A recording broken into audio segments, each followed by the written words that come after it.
Hi, it's Lori from Coast to Coast Craft Girls coming to you from the West Coast. As you can see, I got a new camera set up with a new microphone, so you actually get to see my face in this one, at least for a little bit. And then I'll switch down to the other camera and you can see what I'm going to do. But I wanted to share today, I created actually it's a twofer card. So I created a shaker card out of the balloon die, and then I took the left or the what would normally be the waist and created a dimensional, you can see that, a dimensional second card. So let me show you how it's done. Let me switch cameras and I'll get right to it.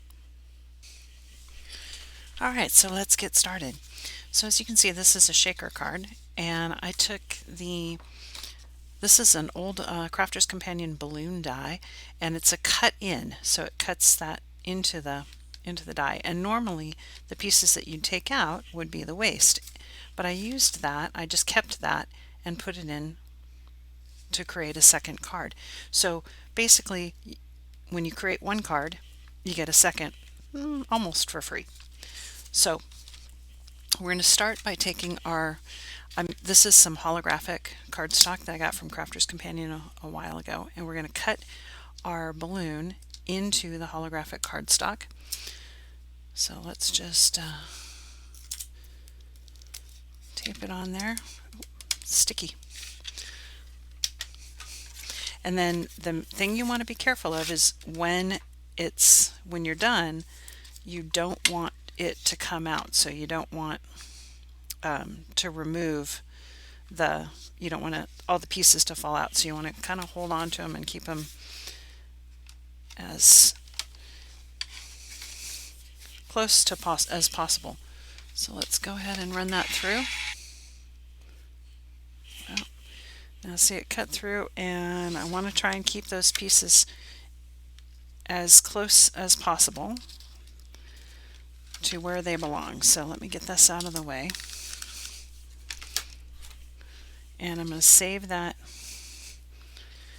I'm going to put I think I'll just actually, since they're already on the plate, I'll go ahead and flip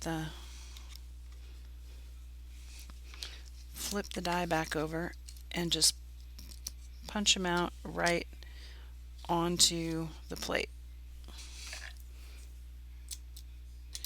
so that you kind of keep them, all the little pieces, in approximately the right spot. They don't have to be exact, but it helps you piece them back in if they're sort of close.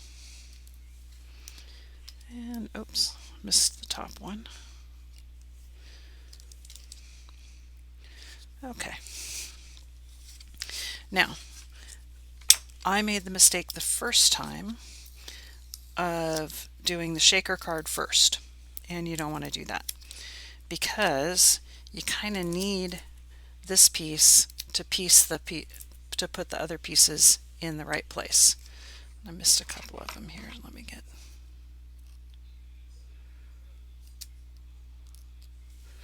Okay. I mean, you can use the die, which is what I ended up doing, but it was not as easy. So I'll set that to one side. So just hang on to this. We're going to use that for the shaker card second, but I'm going to start with this card. So I'm going to do it a little bit different color. I've got some turquoise, and I've just got it's a Cuttlebug, obviously, embossing folder that says happy birthday, happy birthday, happy birthday. I'm going to use that. It's a 2D folder. And this piece of card is 3.5 by 6. I'm just going to line that up where I want it and run it through. Okay, so I've got two card blanks that are 5 by 6.5. So we're going to start with this one. So let's go ahead and put my embossed panel on the back, and I've got a couple of strips of some turquoise card that I'm going to put on the edges. So I'm going to put those down first. Slide that to the side a little bit.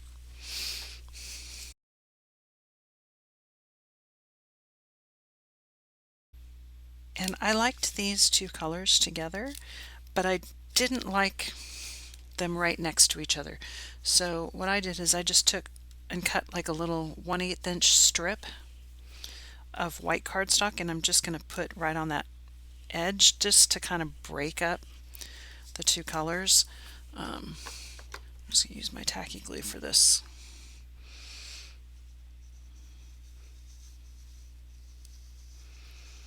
I just felt like it needed, between the two turquoises, I liked the two turquoises, but I didn't like them right next to each other. Just felt like it needed a little bit of a something to break it up. So this is an easy way to create the look of a white matte layer without actually putting a full piece of white cardstock underneath. And it's a great way to use up scraps. I know I have a ton of white cardstock scraps, and I'm sure you do too, from cutting everything down. So this is a great way to use those scraps.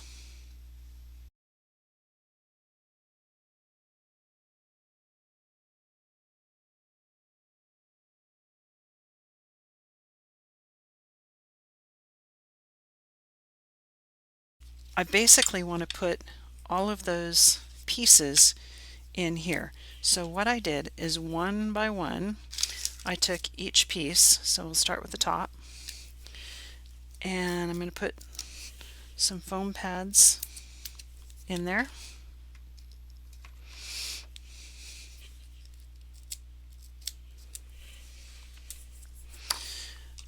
And I do like to put tacky glue on my foam pads. One, because it gives me some time to maneuver it, and two, because I think it sticks better. And then you can put this in and decide, and then you just slide that one in. Okay, now we're going to go on to the next one. So we'll go to this one. Let's put some foam pads on it.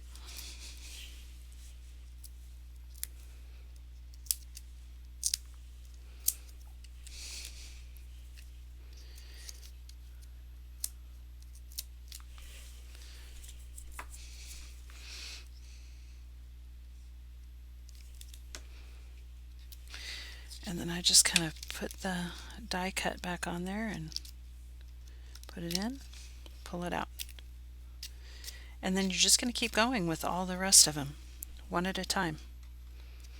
Some of them get kind of small, and I'll show you what I did to kind of fill in the blanks with the little teeny pieces later.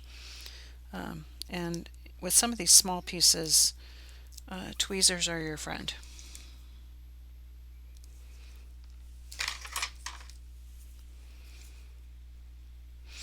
And you don't always have to use the die cut. Like, you can just kind of get the general gist of where it goes. But the die cut's a really good helper for figuring it out.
then you can see that this one has some little dots and stars, and all I did was I poked some of these little stars and stuff in behind, but they're really too small for a foam pad.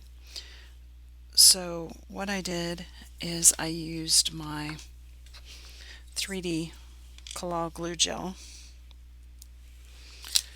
to just give them at least a little bit of dimension.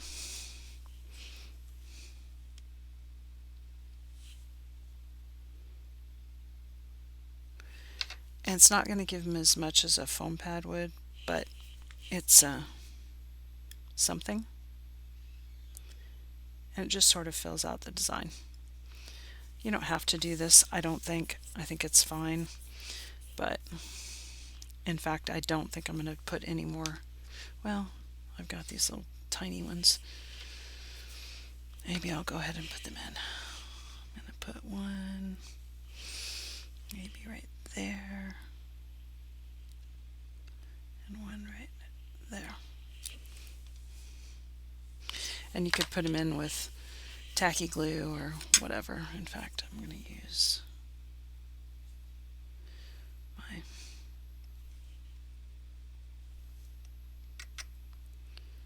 pokey tool to pick them out. You just kind of want to fill out the design. And that's one card done. Super easy, super quick.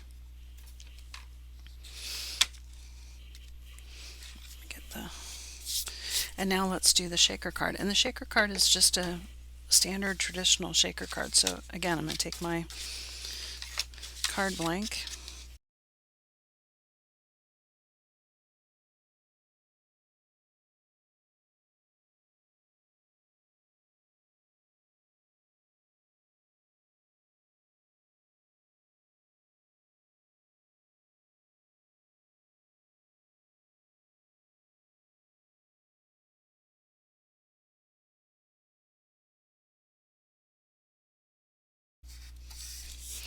And I've got my turquoise panel. And this one I did not emboss because it's just going to go in the background.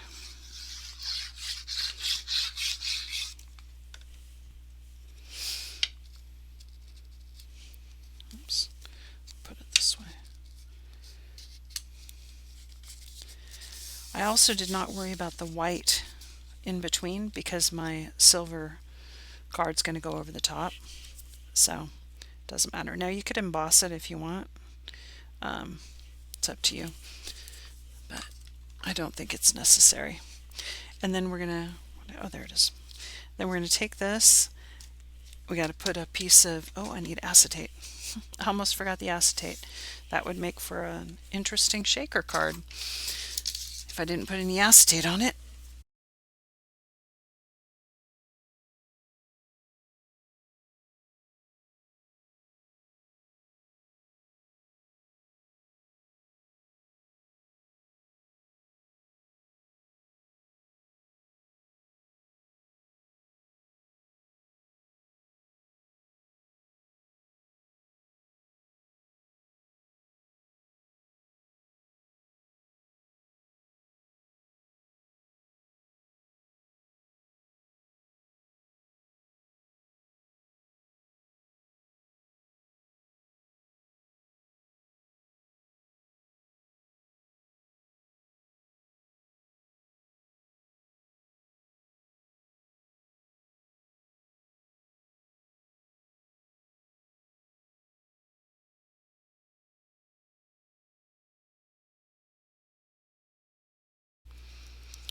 Then it's always a good idea to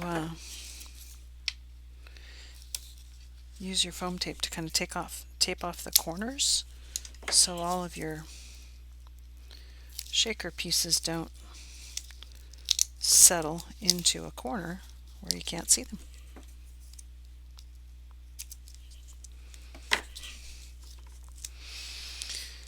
Okay, and then I'm going to put, I've got these, it's like little, I don't even know what to call them. I got them at the dollar store and they were like 3 packages in 3 different colors of these things. It's like filler stuff, and as you can see, they're really, really staticky, but they look kind of cool. So we're just going to stick that in there. Get them all where they belong.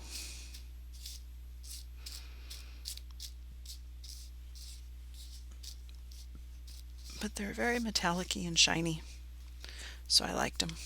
And they were super cheap, which is even better.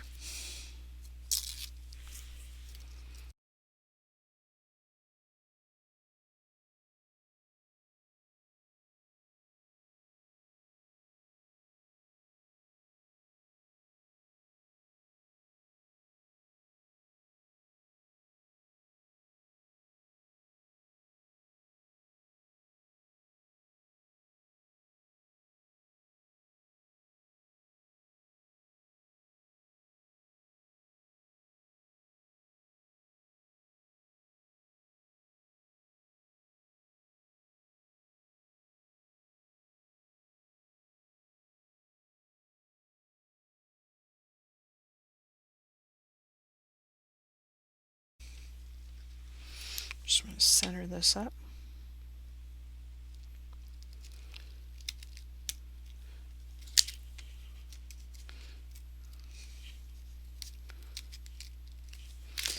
Once you get it all in the right place, push it down, and you're done. Now on the other one, on these, you can see I put a bow on them. Mostly I did that because I had the bottom of this balloon got stuck on some tape and ripped the finish off, so I had to cover it up, so I put a bow on it. So then I decided I'd put a bow on that one too. You can put a bow on it if you want, and I may, but I'm not sure if I'm going to or not. But there you go, a 2-for card. Pretty quick and easy to make, and this one you don't even have to put a sentiment on because they're embossing folder. This one I'll probably put a sentiment at the bottom, and I think I might actually put a white bow on there just because it feels like it needs something, but you can do that later. Anyway, hope you liked that. I have to say I tried the same technique. I thought, oh, that's brilliant. Now I'm going to use this die to do the same thing. Wouldn't that be fun? So I tried it, and it does work, but boy, not well. So here's the die cut out, and this one actually die cuts all the way out. It doesn't cut in, so you have to piece the die cut out piece back in, and then I colored on the acetate behind to kind of make the flowers, and then as you can see I've got shaker things in there. But on this one, I wanted to raise that up. Well, these pieces are so small that you can't really do that. So what I did is I just took a piece of acetate and I did exactly the same thing, but I glued the petals onto the acetate, and then I put the acetate on in a frame on some foam tape to give it a little bit of dimension. So it's a similar idea, but my brilliant idea of doing the same thing with the echinacea die just didn't quite work because I didn't think about the fact that those pieces are going to be really, really small and you can't get foam pads underneath. I mean, like maybe this one and this one, yes, but all these pieces, there's no way you could get a foam pad in there. So it kind of worked, but I also will tell you this thing took a lot of time to piece in there because there's just a whole lot of tiny little pieces. So if you like paper piecing, then you could give it a try. But anyway, hope you like that. I ended up with a bunch of 2-for cards, which I love. So anyway, thanks for watching.